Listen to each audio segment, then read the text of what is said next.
Chainsaw Man is a wholesome slice of life manga created by Tatsuki Fujimoto in 2018 that Chainsaw Man is a manga created by Tatsuki Fujimoto in 2018, first serialized on Weekly Shonen Jump from December 2018 to 2020. It received an anime adaptation made by Studio Mappa in 2022, consisting of one season containing 12 episodes airing from October to December of that year.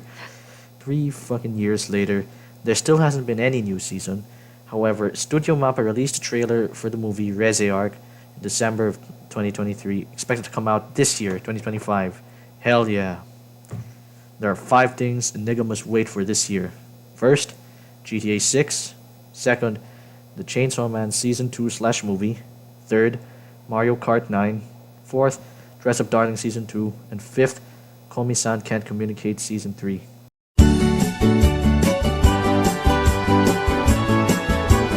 Episode 1, we are introduced to Denji and his dog, Pochita. Now, Denji's is O-Block personified, as his squamminess is over the motherfucking charts, and his only employment is a lumberjack. He does this to pay off his father's gambling debt, which means he's a terrible son. A real son should gamble just like their father. Anyway, it would be offensive to call him dirt poor, because not even dirt is that poor. Ever heard the term rich soil?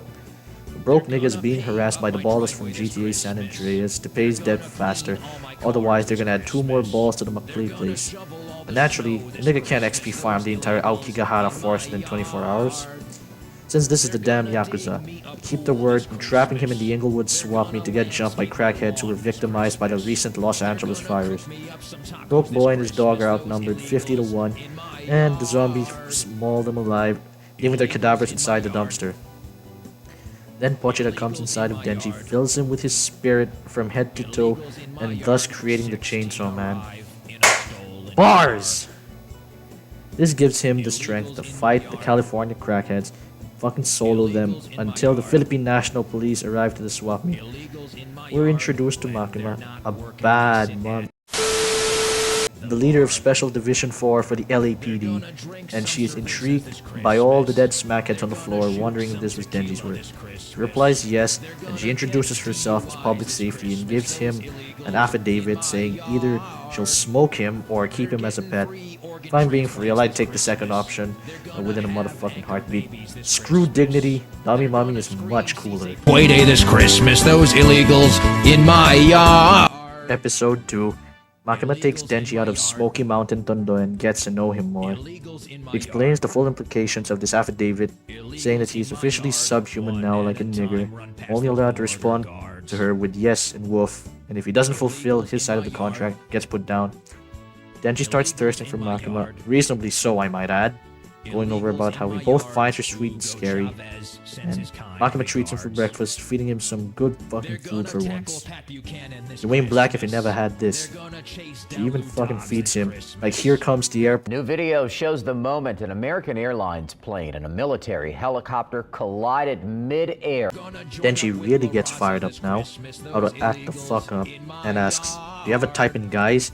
To which she responds, "I like the Denji type." This really makes him act the fuck up internally, shit playing in his damn near empty head for about a few more hours, even as they're walking down the street to the Tokyo Public Safety Headquarters. So not only does he want some franks and ramen now, he wants some motherfucking cake to wash it all down. In span about 7 minutes, he goes from hood trash straight out of Compton to suburban trash straight out of Alabang Hills. Makima introduces the whole public safety gig to him, including benefits such as unpaid overtime, no workers' compensation, a 112-hour work week, no paternal leave, no holiday leave, no family leave, and no medical insurance, because medical insurance is not available for broke niggas. Makima assigns Denji to his first duty with Aki, leader of Special Division 1 I think, leaving him disappointed. This nigga really thought he was working with the higher-ups on day 1. Haven't you played Mafia? You start off as a level 1 soldier, watch a few ads, and then become a level 1 crime. Aki drags Denji's broke ass out of the room, telling him, "She's so out of your league, you don't even play the same fucking sport!" Denji lets the intrusive thoughts win him in public, asking Aki, "Is this bitch single?" This pisses him off so much, he jumps Denji in an alleyway and gives him cigarette burns. However, Denji gets up, walks over to Aki to give him the and they throw hands in the shady alleyway like real hood niggas would.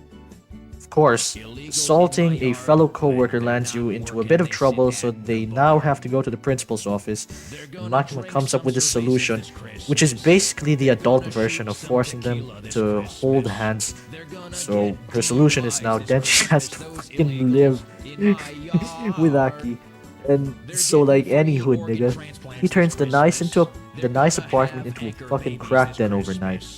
Littering, using up the bathroom for 4 hours to jerk himself off, eating all the damn butter and jam, projectile vomiting on the walls, writing Denji was here with all the vomit, all that fucking messed up shit.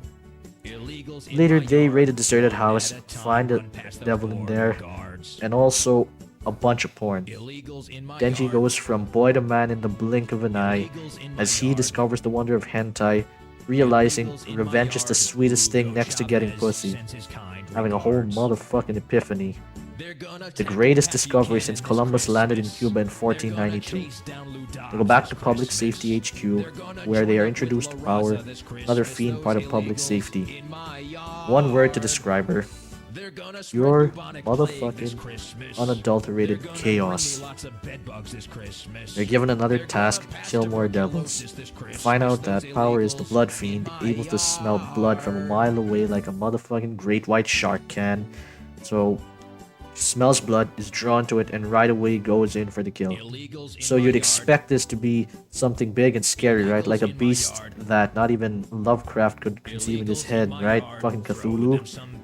No, it's a sea cucumber. They fucking fought with Kevin the Cucumber from SpongeBob. Illegals in my yard.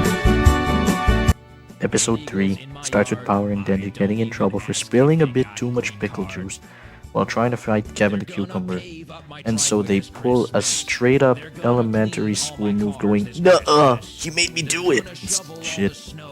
Makima gets them to shut up, forces them to clean the whole mess up.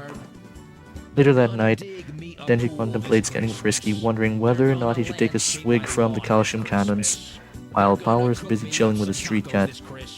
She then reveals her disdain for humans, but soft spot for cats, except that wasn't a given already. And she starts talking about her lost pet cat Meowie. This story touches Denji so much in all the wrong places, fucking touches important starboard. And he realizes that Power is just as determined as he was. However, the difference is, one of them wants to get a cat, while the other one wants to get pussy. At the worst time, she starts talking about his ambitions, and so they make an agreement. If he helps Power get Meowie back, he gets to cop a feel. The next morning, they commute to Meowie's supposed hiding place. They both talk about their sentiment for pets. Denji talking about Pochira, and Power talking about Meowie. Unrelated note, since they're both Asian, East Asian specifically, shouldn't they be eating cats and dogs? Especially Denji. He had been living in Compton, Watts for the longest time, and in order to save himself from starving, shouldn't he be eating anything to survive, whether it be millipedes or like crocodiles? I don't know.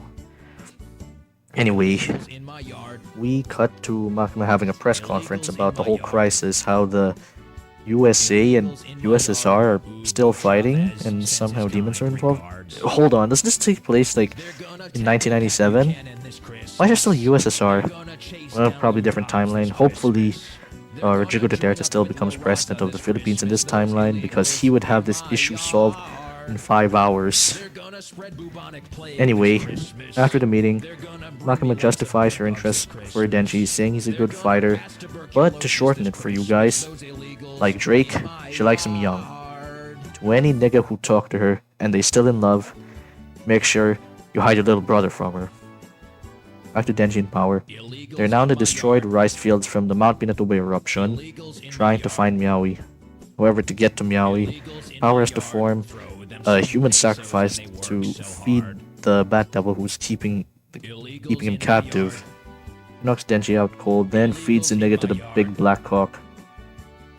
This motherfucker eats less than starving Marvin from South Park, so what kind of sustenance can he provide? And of course, he doesn't provide any sustenance, so Bat Devil crashes out, tosses Denji away, eats Power instead. Denji wakes up a few hours later to save Power. However, not for any altruistic reasons. No, it's all for the knockers.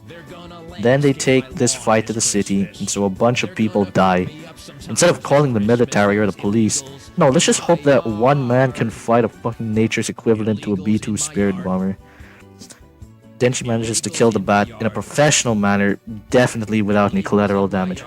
But that's not over, because Stolen car. Illegal. Episode 4. Well, yes, the Bat Devil's dead, and Power and her cat are okay, and she still has to deal with the spouse of the Bat Devil. Meet the Leech Devil, who looks a lot like an upscaled foreskin walker. I'll probably make a separate video explaining the walker, but for now, just know that this is an example of a walker. He fights the foreskin walker, nearly dies, but is saved at the last moment because Aki pulls up, throws up a gang sign, and summons Snoop Dogg, who smokes the walker. After that's all over, Denji's hospitalized, and Aki gets smacked with even more bad luck, as Power now has to live with him. I swear that this apartment is about to be turned into Belmont, Detroit overnight. Power's an even worse housemate, throwing food in the walls. Man, I hate Stephen Hawking! She clogs the toilet with Coke and Mentos, and she doesn't wipe or wash, just lets it crust, so Denji has to clean it up. However, later that night, Denji finally gets his promise. He finally gets to feel the knockers. So, here's a voice-acted rendition of his reaction.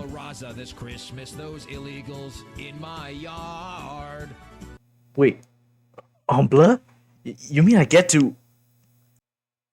Damn, I finally got what I wanted, holy fuck.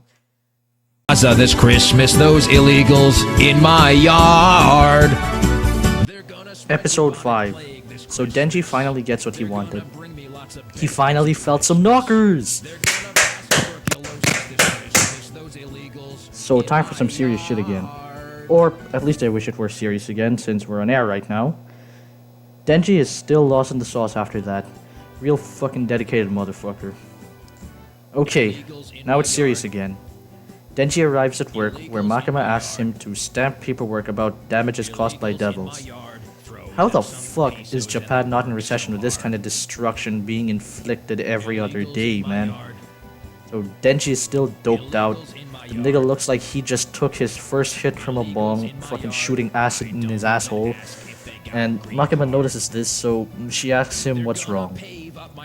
Denji then explains how he feels after squeezing some calcium cannons, saying he's still hungry for more. As I said previously, revenge is the sweetest joy next to getting pussy. If this were an analytical essay for English class, that would be the theme of my essay. Anyway, Makima picks this up right away and seduces the motherfucker, allowing him to feel more honkers. I first saw this last year, and I was 13 years old. It absolutely did things to me. I too was touched port and starboard by this moment, and it just further validates the theme of this shit show of a video essay. Anyway, so Denji is one lucky ass nigga getting to feel some chesticles twice in one day, 2 birds with 1 stone, 2 towers with 1 airplane, and 2 girls with 1 cup. From the excitement, he gets atherosclerosis, hypertension, myocardial infarction, asthma, and HIV all at once. And so, Makima wants to get serious again and tells him, take down the gun devil and I'll sex you. Then, there was a devastating terrorist attack involving guns in America.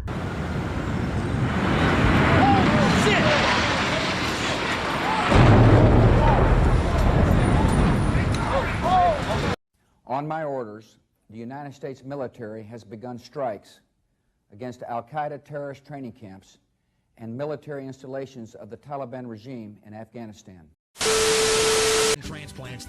No! Damn it! I was here for the hentai! I'm trying to get hard, not emotional! So, Special Division 4 enters Sogo, Manila to get the gun devil. Then Himeno seduces Denji, saying, I'll show you what that mouth do if you kill it. Oh, you want me to introduce the other characters here? No, I don't have enough budget for that. This is the Philippines after all. I can afford all the special effects but not the budget to introduce these people. Anyway, so she's worried about the state for the group as we have Hood Trash, Mean Trash, a barely legal high school student, and this motherfucker who won't have any relevance for the plot. After a while, they finally find something. Wait. It's my lost foreskin! Oh my god! Oh, it's been so long! I get my foreskin back! Wait, don't kill it! And the nigga can't visit his lost foreskin now? Can't have shit in the Philippines. Anyway, they keep going up floors, but they keep looping around the 8th floor with no escape. Oh, and they started at the 8th floor, by the way, so this is some real mindfuck right here, so I'll leave it right here. Please cut to episode... Illegals in my yard, throw them some pesos and they work Episode so 6. After this episode, we will be halfway done with Season 1. Finally, I get a damn break. So, this is a continuation of last time. The Special Division 4 is still stuck inside the Sogo. Motherfuckers be looping around the stairs and shit, so they decide to camp in one of the rooms. Pretty cool room, not gonna lie. Just hope that the building is strong enough to withstand an earthquake.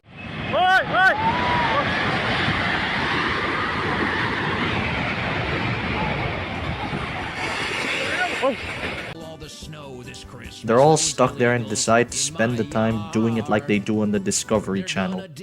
Aki keeps scrolling around the floor like a schizo motherfucker. Power talks about becoming prime minister and blowing up other countries like Donald Trump. Yumeno fucking blazes it like the Dogfather intended, and Denji's bum ass goes to sleep on the bed. I really hope that motherfucker has no shoes under the sheets. They keep this up for a few days, I think, and in that span of time, Aki finally discovers what's causing this. It's actually the Eternity Devil, with the help of Baby Godparents! It stops time altogether, as the clock is stuck at 8:18 in the morning, and so they can't escape. I mean, it's also the reason that they can't get out of the 8th floor no matter how hard they try. And Kobeni crashes out, talking about some, "That nigga is guilty! I don't need to deliberate! Hang that nigga now! I have the rope right here!" You know, because 3 fucking days in the Sogo does things to a motherfucker, and so they finally find the devil, and like Oliver Twist, they're picking out blunts from a Marlboro carton to decide who will be sacrificed. Denji gets the shit end of the stick as per usual, and you know, the nigga already has the shit hand of the socio-economic and the intelligence sticks, so he had to get another L, probably for love of the game, you know, he just loves getting L's. They make him walk the plank to kill the devil, and he fights it for another, I think, 3 days, and so that concludes episode 6, and thus concluding the first half of this shit show overview. To cleanse your palates, here's King Ass Ripper. He's gonna be like the Conway Twitty cutaways from Family Guy. Oh, I'm gonna do some push-ups.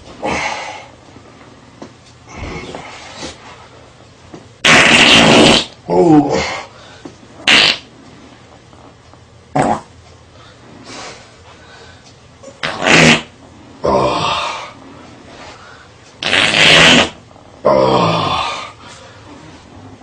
Damn, I ripped ass. Try some push-ups.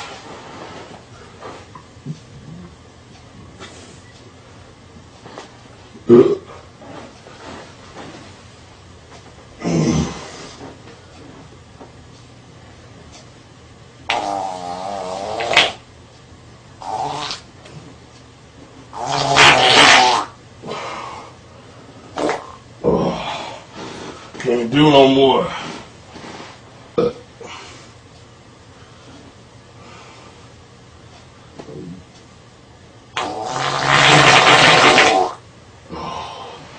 Too fucking fat and gassy to work out.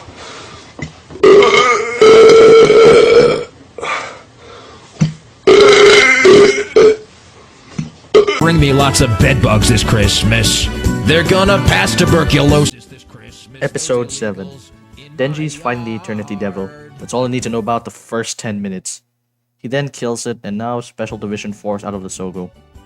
It did take 3 days to kill it, but that's besides the point. Denji's about to have his first kiss now, as promised 2 episodes prior. To celebrate, Himeno proposes a company dinner, and later that night they go to Hooters for the company dinner. At the time the sun had set, they entered willingly into the Hooters, took chicken, broke it, and giving thanks, said, "Take this, my niggas, and eat of it, for this is my chicken, which will be given up for the hood and for many." Then, they took bottles of San Miguel Light, broke it, and gave it to each other saying, "Take this, my niggas, and drink of it, for this is my San Mig Light, which will be given up for the hood and for many. Do this in memory of Rodrigo Duterte." Denji then remembers the promise he was given and reminds Himeno, to which she replies, "I'll only kiss you when I'm drunk." Ouch. Like I said, this motherfucker loves getting L's. Definitely for dedication to the sport. The fucking art of the deal for receiving L's. Doesn't give a shit though, as he only hears about the part about kissing. Makima then arrives, and to add even more fuel to the fire, she asks if Denji's about to receive his first kiss and gets teasingly jealous about it. I might take back what I said about getting L's. That's his first W.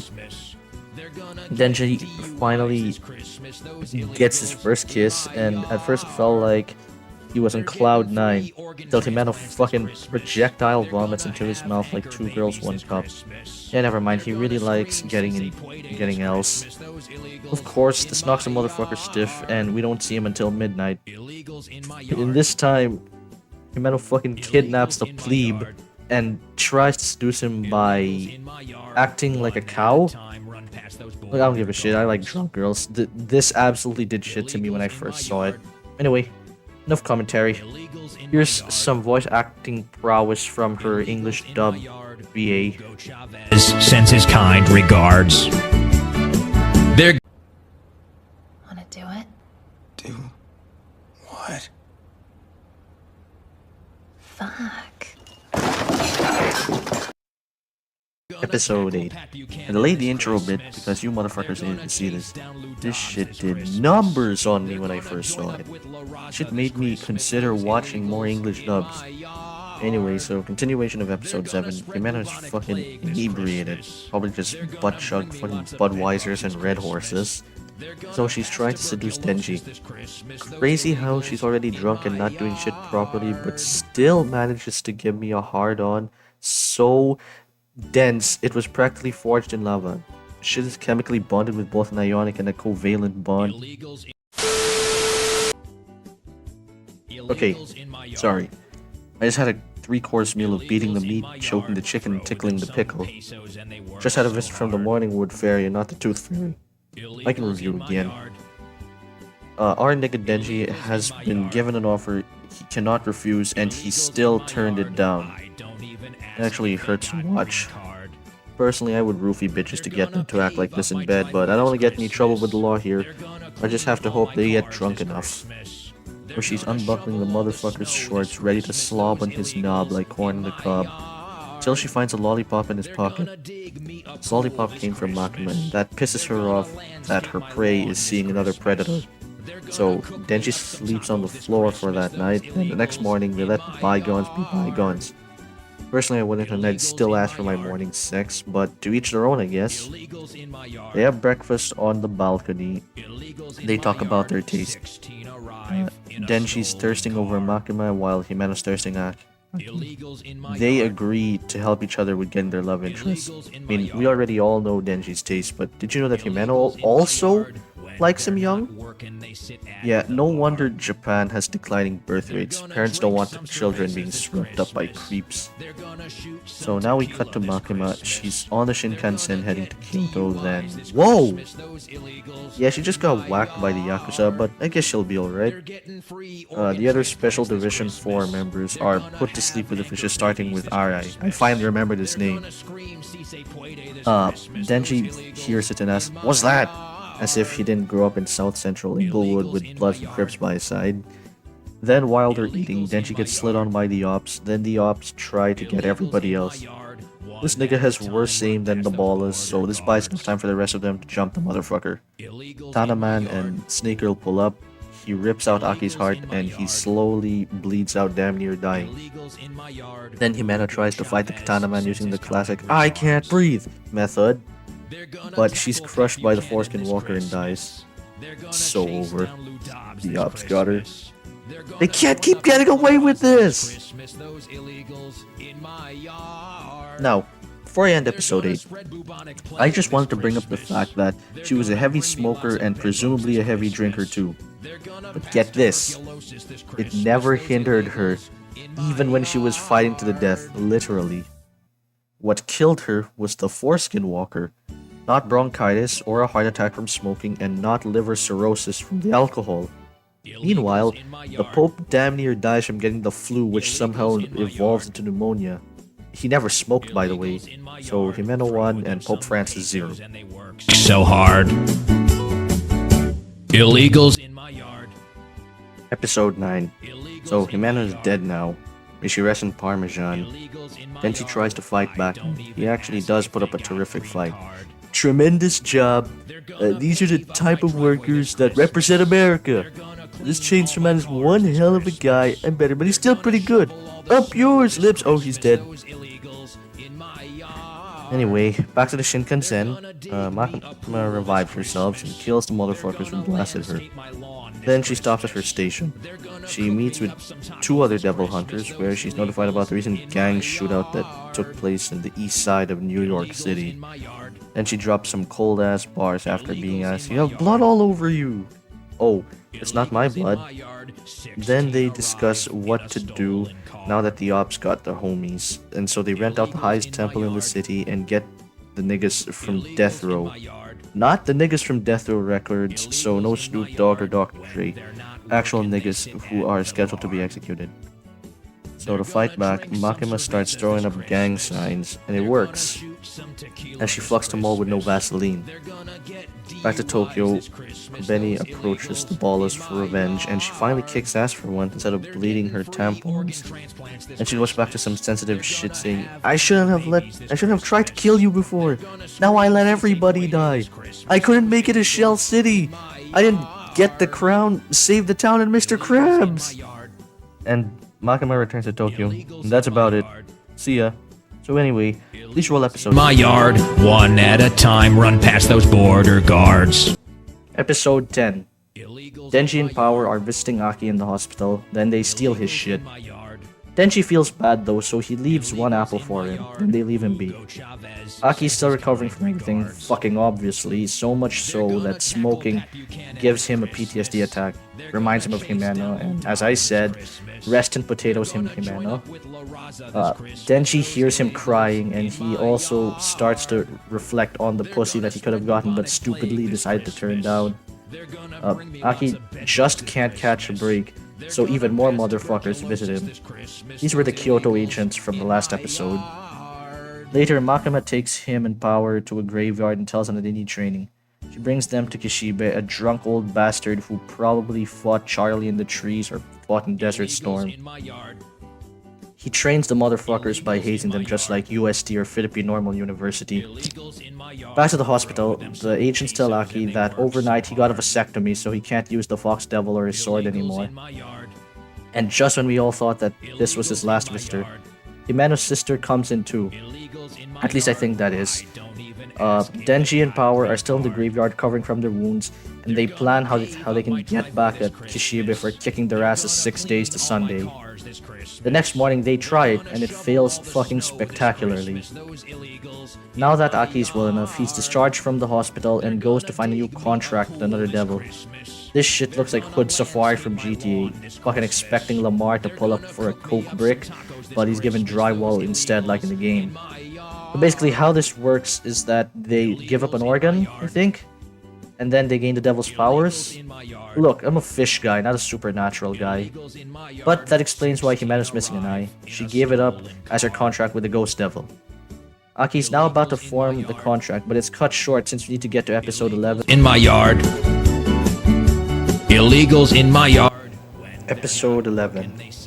Now, at the time of recording this, it is 3:27 in the morning, the 11th of April, 2025. It is a Friday, and I have school later at 7:30, but who gives a shit? I'm recording this in my bedroom so that I don't wake anybody up. And since it's late night, it's imperative I have a late night snack while recording this, so I have some tuna and crackers with me, and we're gonna get this shit train going. Episode 11. Continuing from the last episode, Aki is making a contract with a new devil, the future devil.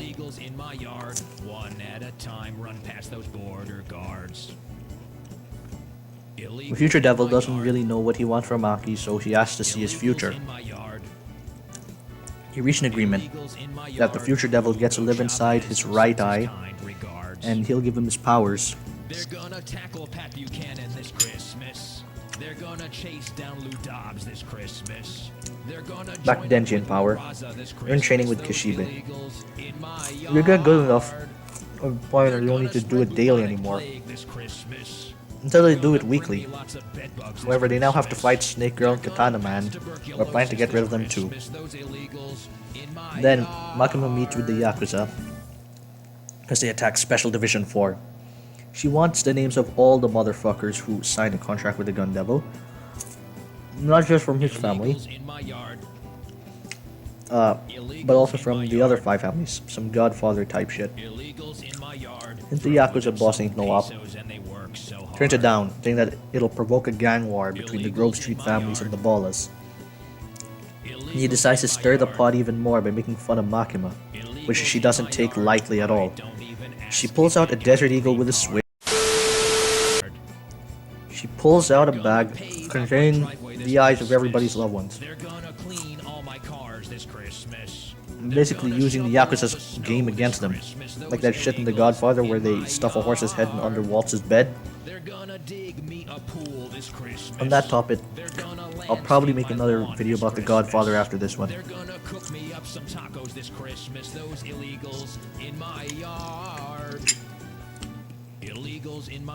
Good fucking fish. Anyway, she scares the fuck out of everybody in the room. Even the Yakuza boss is shitting bricks. Back to Katana Man. He's now hunting down Special Division 4 to try and retrieve Denji's heart. He also brought backup, named the crackheads from Miami, Tampa, Palm Beach, Atlanta, Fayetteville, Memphis, Little Rock, Houston, and Brooklyn.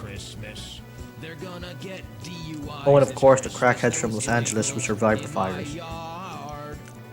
Special Division 4 is fighting them off. Then Aki goes up to face Snake Girl and Katana Man.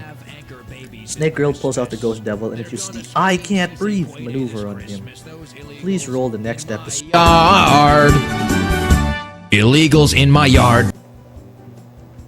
Illegals in my yard. Illegals in my yard. One at a time. Episode 12. We're at the last few bites of this queef cake I call a review.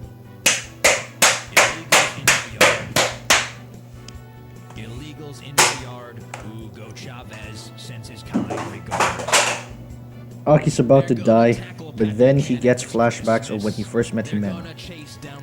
You're doing the puff puff pass here. Fucking pass the weed to the nigga at your side.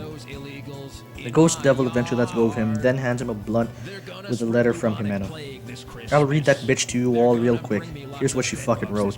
Dear all trick-or-treaters, I'm coming back for that ass. If I ain't get that butt last year, then this year's getting smashed. I ain't pulling up in no granny costume, that shit hard to run in. I'm pulling up in a tracksuit and we really gonna get this fun in. What the fuck?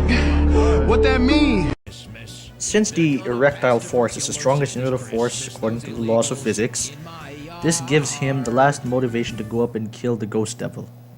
Snake Girl is fucked sideways from shock, then she tries to call the Foreskin Walker and fails.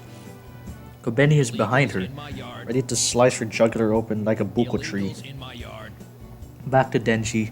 He's going up to look for Katana Man. Katana Man is willing to turn himself in only if Denji admits he's wrong. Illegals in my yard. Illegals in my yard. Illegals in my yard. Denji killed his grandpa, who was zombified. I don't fucking remember when that happened. Pave up my driveway this Christmas. They're gonna clean all my cars this Christmas.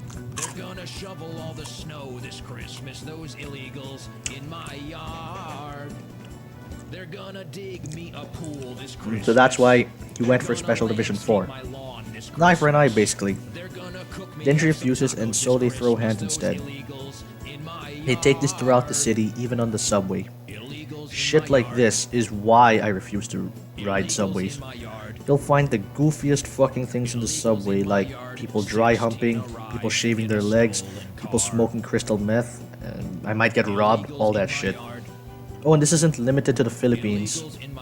Anyway, it appears Denji's cooked, as the chainsaws on his arms and his head are both damaged. But the sneaky bastard turned his legs into chainsaws too, and that's what he uses against Katana Man. Probably fucking turned his dick into one too, and his sack is like the handle or something. This kills Katana Man, but not for long, as they bring the poor bitch back to life to tie him to a train. There, he's faced with Aki as well. Denji's not entirely happy with defeating him just yet, so they decide to have a little fun and give him the... Yeah, this scene actually reminds me of that mission from GTA 5. Just like with Steve Haynes and Trevor torturing the Armenian motherfucker. Oh, and Snake Girl dies. She gets her head chomped off by the foreskin walker. Later that night, Aki takes the blunt with Jimenos' message, then blazes it on the balcony. He actually smokes that Katana Man pack. Crazy. And with that, we end the Chainsaw Man anime. Well, the anime series at least. The Razor Arc movie will come out September 19th in Japan and October 29th in my bitch-ass country. And that, my niggas, is Chainsaw Man. My final thoughts? Absolute cinema, I'll tell you what. I still want to stick my dick in Jimenos' empty eye socket. I still beat my shit to Makima. That's all I gotta say. So that's about it. See ya. Illegals in my yard. Illegals in my yard. Illegals in my yard. Throw them some pesos and they work so hard. Illegals in my yard. Illegals in my yard. Illegals in my yard. I don't even ask if they got green card. They're gonna pave up my driveway this Christmas. They're gonna clean all my cars this Christmas. They're gonna shovel all the snow this Christmas. Those illegals in my yard. They're gonna dig me a pool this Christmas. They're gonna landscape my lawn this Christmas. They're gonna cook me up some tacos this Christmas. Those illegals in my yard. Illegals in my yard. Illegals in my yard. Illegals in my yard. 16 arrive in a stolen car. Illegals in my yard. Illegals in my yard. Illegals in my yard. When they're not working, they sit at the bar. They're gonna drink some cervezas this Christmas. They're gonna shoot some tequila this Christmas. They're gonna get DUIs this Christmas. Those illegals in my yard. They're getting free organ transplants this Christmas. They're gonna have anchor babies this Christmas. They're gonna scream si se puede this Christmas. Those illegals in my yard. Illegals in my yard. Illegals in my yard. Illegals in my yard. One at a time, run past those border guards. Illegals in my yard. Illegals in my yard. Illegals in my yard. Hugo Chavez sends his kind regards. They're gonna tackle Pat Buchanan this Christmas. They're gonna chase down Lou Dobbs this Christmas. They're gonna join up with La Raza this Christmas. Those illegals in my yard. They're gonna spread bubonic plague this Christmas. They're gonna bring me lots of bedbugs this Christmas. They're gonna pass tuberculosis this Christmas, those illegals in my yard.